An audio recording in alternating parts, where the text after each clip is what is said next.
Let's jump in.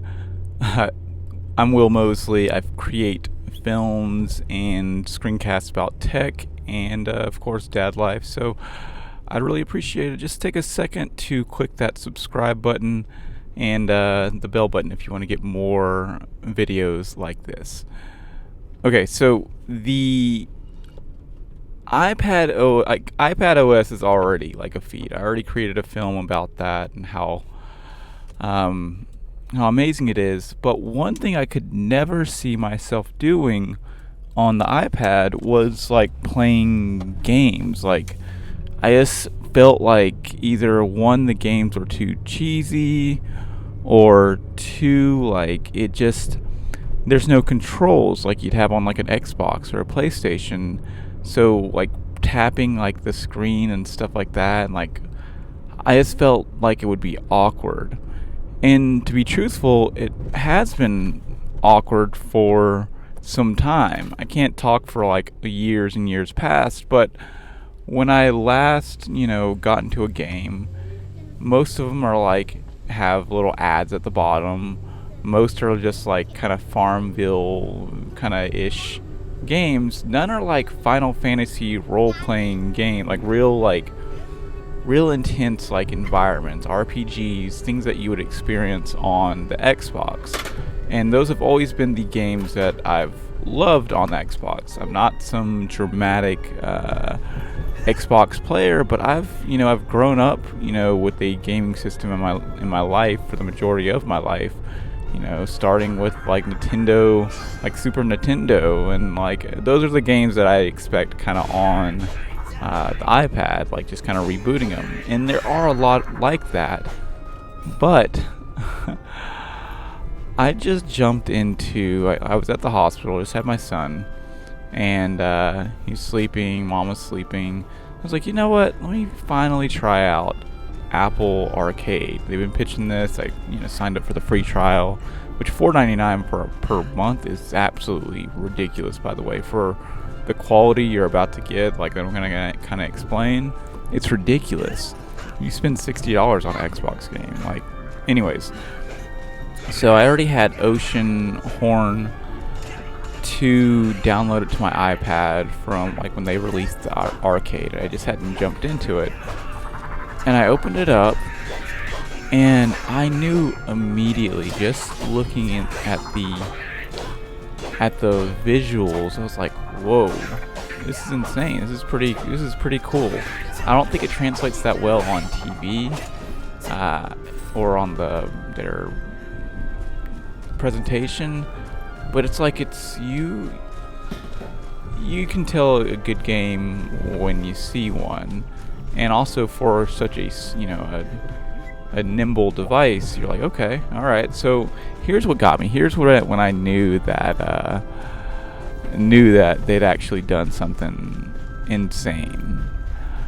When the story opened, and if you follow Final Fantasy at all, they'll open up with this nice backstory as to how the world is coming to an end and all this other crazy stuff. Just kind of giving you filler and giving you a kind of a quick take at a couple of the main characters. They did this, and it was beautiful. The graphics were beautiful, but as everyone knows, you can't trust those specific like scenes to what real gameplay is going to be. So I thought that was quite amazing. I was like, okay, they actually took the time to create this backstory to this. This feels like I'm actually on like the Xbox. This feels like I'm actually on the PlayStation. Like, this is for real. I'm about to jump into this journey, this world, which is what the whole point is. You just feel like you're immersed in a world. The screen is the Retina screen or whatever. Take it that I'm not using the latest and greatest iPad. I'm using a iPad, I think, from 2017, a couple years old. It looks beautiful, the 9.7 inch. And when it opened up to the character, the world, there were so much little things going on. It felt like, I'm trying to give a comparison to the quality or the visuals that you might expect or look at. It felt like I was in like something close to Final Fantasy X, maybe a little. I don't know if I want to compare it exactly or completely, because it still does have that kind of what's the word? Trying to think of that kind of Zelda feel to it as well. But there were so many little things going on. You immediately knew that you were in a world. You were looking at a world. And here goes the crazy, beautiful thing about this whole thing. 'Cause that was the biggest thing that I was skeptical about, was the control of like, how the hell am I going to use this game? Like, I'm pressing little buttons on the screen. Like, how are you going to make this feel natural? Like I'm using a controller without, a controller. And here's how they did it. This is the moment in time where I was like, okay, I'm in here forever now. I clicked the screen a couple times. I got past the little box thing, where they kind of give you a couple introduction tips or thoughts or whatever. And they don't exactly tell you, hey, move forward or do whatever. You kind of almost figure it out yourself. It's just like how kids just know to swipe a screen and stuff. So I put my put my left thumb on the screen, and immediately I started walking forward. I was like, okay, all right, this is cool. I can actually walk. And you just hold, like, your thumb is just on the screen anywhere, not on any button, and you're just like, you can walk forward as you are going up. And if you move your thumb kind of to the side like you would on a D-pad, it just like turns you, and you just kind of use it that way. And as long as you're I think just pressing on the screen on the left hand side, you're walking. So that was amazing. And then I put my right thumb on the screen, and go figure, it rotates the camera, like the view, just like you'd experience on two joysticks, where one you're going up and down and sideways, and the other one is like rotating your view. So very, very natural if you come from Xbox or PlayStation for this to feel like that's what it is, because you're using your thumbs and you're using them in the exact same way you would kind of use it on a controller. Just you don't see any controls. You don't have to push any specific button, like completely in the specific. You just are in a very general area, and it just works. There is just a little bit of like swiping left, swiping right a little bit to kind of get the camera all the way around, like you couldn't do with like a nice joystick. But it's seamless. It's beautiful. And you're looking at this beautiful world, and then I was like, okay, so I got this, but where are the buttons at? You know what I mean? Like triangle, X, circle, square, etc. Like how am I going to be doing moves? How am I going to be doing all these other things? And there's just one button on the screen at the moment, and it was a red button, kind of the bottom right-hand corner. And that's kind of like your attack button. So bam, bam, bam. Okay, cool. And as I progress throughout this world, and it's really not only the control is seamless, so you forget that you're even using an iPad or whatever. You just are in the world. You're going throughout finding things. As I go throughout the world, they're kind of unlocking things by you just kind of discovering them. They're not telling you or babysitting you through all these processes, which is cool because it feels like you're feeling that accomplishment. A couple other little small buttons pop up on the sides of the screen, and I haven't gone too far into the game yet, but I imagine that's kind of how you switch to like your shield, or you press these little kind of buttons that you don't need all the time, but they're kind of like there in a pretty intuitive way, not like covering the entire screen at all. It's just like on the sides and just the reach of your thumbs. But man,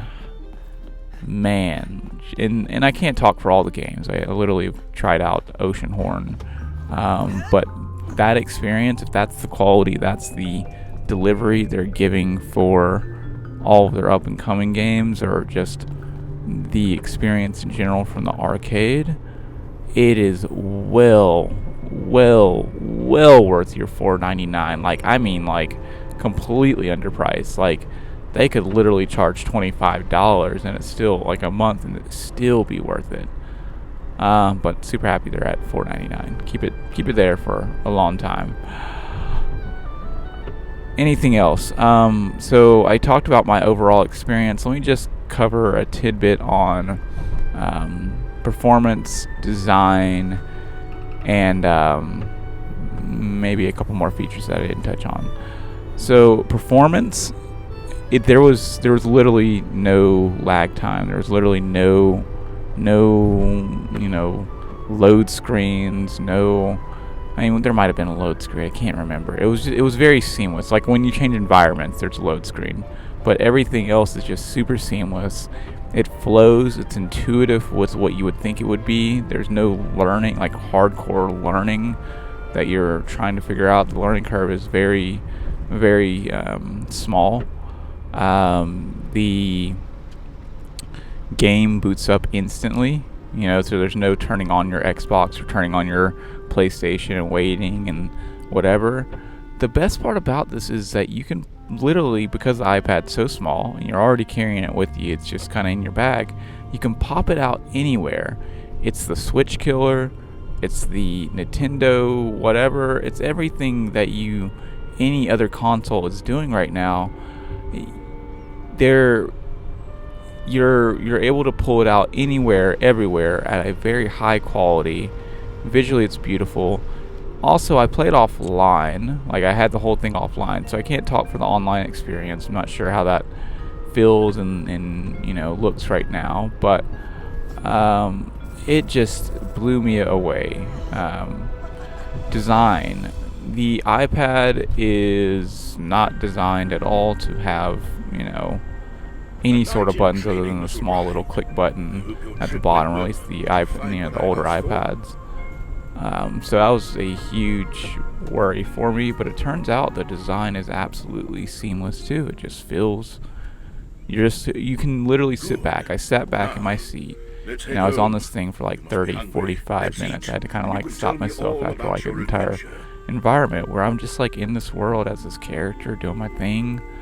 And it's a great way to just escape and de-stress from anything that's going on, or just like take some time to just enjoy like fun time, like just having fun. And it felt like that.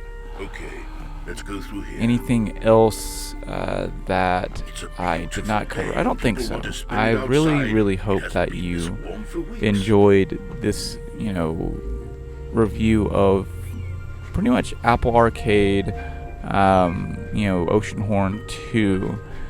Of course, like I said, I didn't download all the games, look at them and everything, and it's literally, experience it from a gamer standpoint of like what I know as an Xbox player and understand as an Xbox player.